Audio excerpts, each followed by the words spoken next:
Hey, what's up gamers? And well, let's take a look at one of the newest released games for the Nintendo Switch exclusively this year, and that is Switch Sports. Yeah, I gotta get my head straight here. And yeah, in case you're wondering, it is a sequel to the Nintendo Wii Sports, which most of you who bought the Nintendo Wii have gotten a jab at, and gotten accustomed to the game's controls and everything. And well, of course, this is a sequel to that, even though, of course, this came years after, which included a lot more games, and this was pretty awesome. Just check out my review for it. And, well, okay, there was also Wii Sports Club on the Wii U, so I guess you can sort of count that. And so, the Nintendo Switch gave us this game, which, again, makes use of motion controls. So, how does this game hold up? Well, let's take a deeper look, shall we? First of all, like the Nintendo Wii, yes, this game does require motion controls, which in other words, if you don't have the regular Switch or Switch OLED and only the Switch Lite, unfortunately it is not going to work because it requires to detach both Joy-Cons and use them like Nintendo Wii remotes. Which also brings me to the Nintendo Switch Joy-Con wrist strap attachments that most of you probably got included with your Nintendo Switch bundle pack alongside several other things that I'm sure you use a lot more often than these things. Because really, there haven't been that many Switch games that require these kind of motion gestures, so therefore you want to avoid accidentally throwing these against the wall or anything, much like the Wiimotes. And to do so, you slide the wrist strap attachment onto each Joy-Con, put them on your wrist, tighten them up, and you're ready to roll. And another thing you might notice is the rather obscure looking box. That is because this cardboard box includes not only the game in a basic Nintendo Switch box, but also one of these, which is to attach and put in a Switch Joy-Con and strap it around your leg. I'll explain in a little bit, but yeah, that's what's included with this, and you can buy more of these leg straps to put your Switch Joy-Con onto. So how are the games? Well, you get 6 games on this collection. Doesn't seem like a lot compared to the predecessors that this is a sequel to. And, well, as you know, this game does, of course, support local multiplayer, which I'm glad is not a dying breed. I mean, that's what made these games a lot of fun. Graphics, of course, aren't everything, and the animation is pretty much what you'd expect to see if you got accustomed to those games. It's all about the gameplay, the motion controls, the family friendliness, and just overall getting a good workout while playing video games. Now, of course, you get many different options, and the newest edition is, of course, aside from being able to play on your own, which you have to select locally, and playing with other people, well, obviously you have to take your Joy-Cons and configure them in a way that you can use them each individually and play against each other. Depending on which game you're playing and its requirements. Again, I'll get into that in a little bit. Of course, with other controllers, they do not work with this game. It only, and may I repeat myself, only works with Joy-Cons. So, any other controllers do not work for this. So the game selection, and of course you use your Mii character, or avatar, whatever the hell you call it, and you get some games that make a return. Everyone's favorite is bowling. Yes, I couldn't agree more. I mastered this game on Wii Sports Resort, and again, even on this game. It's so much fun, and it just plays so good. But unlike those games where you have to let go of the button when you're throwing the bowling ball, this time you have to hold onto the button and let it roll. So the control is a little bit different and takes a little getting used to. Yes, you could let go of the ball before throwing it and get a little bit of a sideshow there, but there's not much else to it. It's just about knocking down pins and getting a good high score there. There's also a special version of bowling in which, if any of you who played Wii Sports on the Wii Fitness Challenge modes or played Spin Control on Wii Sports Resort, it should seem pretty familiar with all the obstacles and different things that'll get in your way or create a bit of a challenge that takes definitely some accuracy and geometry as well as good spin control to master knocking all the pins down.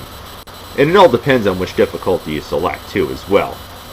The harder the difficulty, the harder the obstacles, and for some reason, no matter which difficulty, the last frame has none of these. Yeah, it just gives you an easy shot.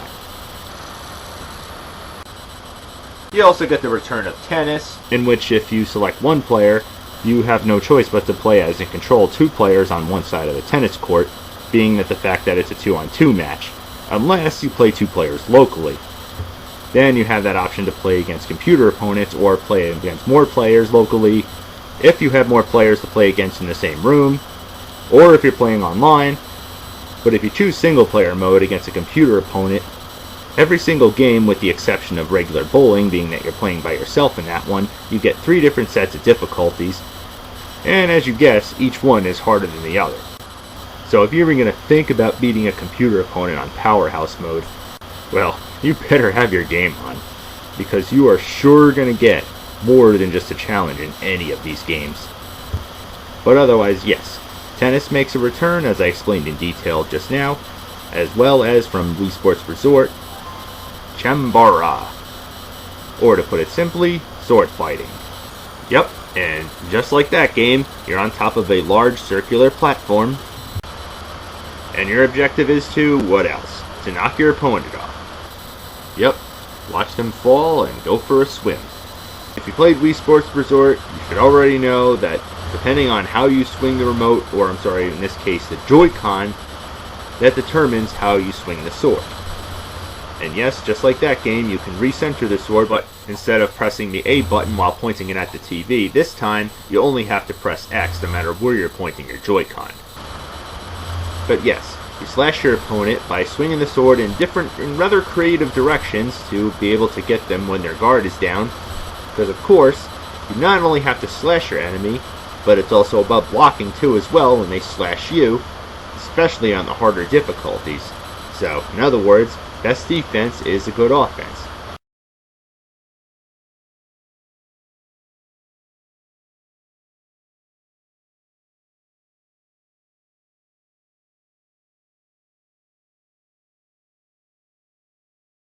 Because if you hit them while they're blocking, which you do by holding the ZR button alongside your sword in the appropriate direction, which helps deflect or slash on you. The same will go for you if you do it to them. You or they will become dazed and unable to move for a brief moment, which will pretty much let your guard down, and if this keeps happening, then off the platform you go.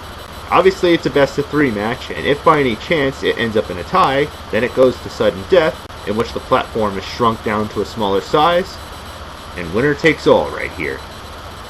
Not only do you get the regular basic sword, but they also added in the charge sword, in which if you build up enough energy on your sword, in which case it turns all purple, hold the top R button in and slash your enemy as long as they're not blocking, and it'll knock them back a lot farther than it usually would. And not only you can have 1 sword, you can also have the option of 2 swords. Of course, this absolutely requires both Joy-Cons, and to recenter them, it's pretty much the same button on the layout, if that makes any sense. Unfortunately though, you can only block and shield one of them at a time, you can't do it with both. But just like the charge sword, of course you can also build up enough energy, in which this time it thankfully has a meter that's clearly visible, and when that meter fills up all the way, you swing both of them in a rather special and unique way, and it does a very creative and powerful move and blow on your opponent. Whether it's swinging them both up and down at the same time, or left and right at the same time, either way, as long as your opponent's not blocking, well, you can go all out on them right there. Pretty freaking awesome right there.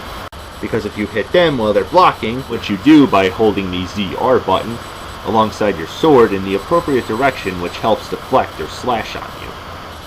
The same will go for you if you do it to them. You or they will become dazed and unable to move for a brief moment, which will pretty much let your guard down, and if this keeps happening, then off the platform you go. Obviously it's a best of 3 match, and if by any chance it ends up in a tie, because there is also a time limit, in which if nobody gets knocked off the platform before it runs out, then it is a draw, and if that's the case throughout the entire match, it will come down to a sudden death round, in which the platform is shrunk down to a smaller size, and winner takes all right here. Not only do you get the regular basic sword, but they also added in the charge sword, in which if you build up enough energy on your sword, in which case it turns all purple, hold the top R button in and slash your enemy as long as they're not blocking, and it'll knock them back a lot farther than it usually would. And not only you can have 1 sword, you can also have the option of 2 swords. Of course, this absolutely requires both Joy-Cons, and to recenter them, it's pretty much the same button on the layout, if it makes any sense. Unfortunately though, you can only block and shield one of them at a time. You can't do it with both. But just like the Charge Sword, of course you can also build up enough energy, in which this time it thankfully has a meter that's clearly visible, and when that meter fills up all the way, you swing both of them in a rather special and unique way, and it does a very creative and powerful move and blow on your opponent. As long as your opponent's not blocking, well, you can go all out on them right there. Pretty freaking awesome right there. So those are the last of the returning games right there. And now the new ones. Badminton, which is basically just tennis, and most of you probably played it with the birdie or shuttlecock, whatever the hell you call it. Yeah, I crack myself up with those kind of names.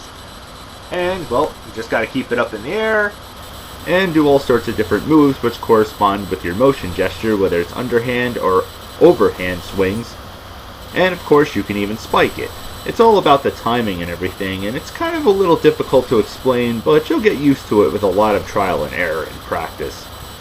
Because, well, if you're playing this on the harder difficulties or even playing this online, like me, you can tell I suck at this because a lot of times I can't stop falling over and missing my shot. Yeah, like I said, it's all about the timing, so you're either good at it or you're not. And as you can clearly tell, I'm really not. I prefer tennis over this one. Yeah, sorry, it's just my opinion, people. Next you got is volleyball. Again, just like tennis, it's a 2-on-2 game. So if you choose one player, you're forced to work with a computer AI character on your side. And this one, I'm not gonna lie, is actually a little bit better. You have different moves like serving to start a match. Then you got underhand shots, overhand shots, and of course, like badminton, spiking. It gives you hints and suggestions on what moves to perform right before the ball comes to you, and once again, it's all about timing. So it works pretty well for the most part, but as I said, if you don't time everything right with the controls and everything, then you're not going to make the shots right. And I'm not going to lie too, sometimes I get a little confused on whether or not the ball is on the correct side. Yes, I don't know if it's just me, but maybe it should have been positioned a little bit better than this, wouldn't you say? But overall, not too bad. I actually like this one better than badminton. And then last but not least, you have soccer. Now, as you know, this game of course includes a leg strap specifically made for this game, but it's not required. Mostly. I'll get to that in a little bit. But yes, I'm personally not a big fan of the leg strap. Having to put the Joy-Con in, having to strap it around your leg with the Velcro. Kind of feels and looks a little bit awkward, but I understand and admire the creativity they're trying to put into this, trying to put a little physicality and make it more interesting. But you could just use the Joy-Cons regularly with your hands, like you would with every other game in this collection. But the motion controls still apply, obviously. And not to mention, you only get one included with this game. That means, just like the Wii Motion Plus, which came with Wii Sports Resort, you have to buy another one because only one was included. And on top of that, both Joy-Cons are required for playing this. Or I should say, 4 versions of this. That's right, count it. There's 4 versions of soccer in this whole collection. And I would also think twice before using both leg straps if you do happen to do so. Because obviously one is for kicking, but you also have to steer your character around using the analog stick. I mean, how else are you going to move them around? Well, this is how you do it. And whether you're using a leg strap or not, you still have to be holding a Joy-Con in one hand. But, just my opinion, I prefer holding both Joy-Cons in my hands. It just feels right. The kicking controls definitely takes a lot of precisional aim and direction, almost similar to the sword fighting in this. So depending on which way you swing the remote, or your leg for that matter, that's the direction you'll swing your foot. You can do all sorts of different tricks, like headbutting, diving, jumping, passing, and of course running is also key in this, but so is stamina. Yeah, that's also a thing in this, and can also be a bit of an issue. If you run too much, you'll end up draining your stamina meter, so you want to save it for when you really need it. Because once you run out, it really sucks. But yes, as I said before, there's 4 different types of soccer in this whole collection. The first one is one-on-one match. and the object is none other than to hit the ball into your opponent's goal. One-on-one match is, well, just like it says it is, a one-on-one match. The second one is 4-on-4 match, which, well, just like it says, it's 4 players against 4 players, and again, the rules aren't much different. Get the ball into your opponent's goal, which for some reason, I do have to note, it breaks glass when it goes in. Yeah, pretty interesting right there. Third one is just a practice mode if you want to get used to the controls and feel around for how the game works and everything like that. That's fine. But then the last one is a one-on-one kickoff game, which, well, if you don't like the leg strap, then too bad. This is the only one where it's required. So, yep, that's that right there. And I can understand. They want you to have the feel of what it's like to actually kick a real soccer ball, and that's what you pretty much have to do in here, which requires kick and precision on doing so. You have to kick the ball in and hope for the sake it goes in. Yep. The person with the most goals wins, and as you know, it gets tougher and tougher each ball that you have to kick into the goal, so don't miss them, because, well, certain shots are worth more points than one another. And as you can tell, I'm also not very good at this one either. And the online mode in this is actually not bad. Yeah, as long as I get on a good team, then I actually do pretty well. But overall, I could safely say this actually is a pretty decent collection of games. Yes, I did hear they're adding golf into this sometime later on in the near future if you've seen the latest Nintendo Direct. Would be great to see some more games added in, like maybe the Frisbee Dog to make a return, or even Frisbee Golf per se, or even basketball. It might be a bit of a letdown to most, especially who love the bowling game as much as I do, to find and discover that there's no one-on-one matches or one-on-2 matches. Nope, it's just an elimination game when you play online. So, you have to play out as much as you can, or, well, unfortunately, you're out. Every time, of course, you play online with any of these games, whether you win or lose, you rank up, or more or less, you just unlock accessories for your avatar characters. It's kind of cool. Unfortunately, you have to pick out a selection, and it just kind of does it randomly at that point, so you really have no control on where you land. It's just kind of a random drawing there. Not to mention, every time you play and get better at a game, like as you can tell, I've gotten great at bowling. You get yourself up to a certain rank. Every time you lose a match, well, your rank goes down. So I could safely say, this may not be the greatest collection compared to like Wii Sports Resort, for example, but it definitely gives the Nintendo Switch some replayability, and just another reason to own one. It may not be on the same level as Wii Sports Resort or anything like that, but it's definitely a good time spender right here. You can take this sucker on the go and play it even with the Joy-Cons detached because, well, that's the only way to play it. And, well, you might actually have a pretty good time if you can find a place with Wi-Fi. So, enjoy it for what it is. It may not be the greatest, but I don't think it's terrible either. It's a pretty good, decent collection of games that'll give you a good workout, and I'd say for $50, I'm not fully disappointed. I expect a lot of good to come for this collection, which obviously we're going to get somewhat, and just have a good time right here. So, my final verdict on this game? Just a plain 2-year modes up. It is pretty good, but as I said before, mentioned many times, not great like this one is.